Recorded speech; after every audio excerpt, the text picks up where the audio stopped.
Hello বন্ধুগণ, কণা বিশ্বাস কিচেনে আপনাদের সকলকে স্বাগতম। দেখুন, এইটা কি বলতে পারবেন? এটা পাট পাতা শুকিয়ে আমার মা পাঠিয়ে দিয়েছে, মুসমুসে করব। দেখুন, কয়েকটা শুকনো মরিচ নিয়েছি আর ফ্রাই প্যানে তেল দিয়ে দিয়েছি। তেলটা গরম হচ্ছে, এদিকে পাট পাতাটার উপরে আমি লবণ আর হলুদ একসাথে দিয়েই ওই তেলের উপরে দিয়ে দেব। দেখুন, লবণটা দিয়ে দিয়েছি, এখন আমি হলুদটাও দিয়ে দেব। পরে তেলে দিয়ে আস্তে আস্তে করে হাত দিয়ে নেড়ে চেড়ে আর এই শুকনো মরিচও উপরে দিয়ে দিলাম।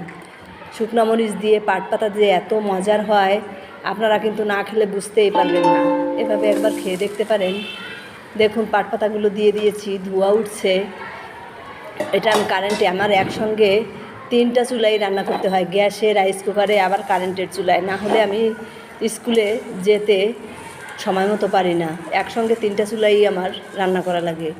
দেখুন, আস্তে আস্তে নেড়ে চেড়ে হলুদ লবণটা মিশিয়ে দেব।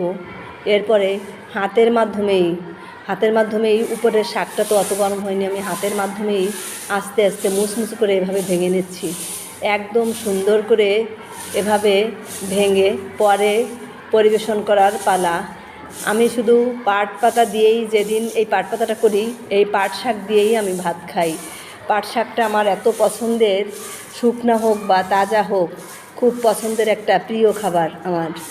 আপনারা খেলে বুঝতে পারবেন এভাবে পাট শাকটা অনেক মজার হয়। আমি কিন্তু এভাবে গুঁড়ি করে অনেক সময় রুটিও তৈরি করি, কারণ আমার ফেভারিট একটা শাক।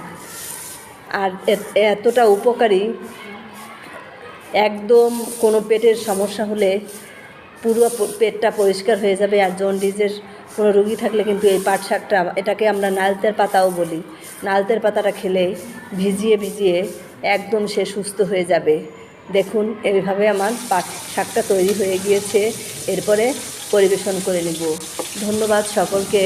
আপনারা ভালো থাকবেন, সুস্থ থাকবেন, এই কামনাই করছি আপনাদের। এভাবে আমার রান্নাগুলো ফলো করে দেখে খেতে পারেন। ভালো থাকবেন।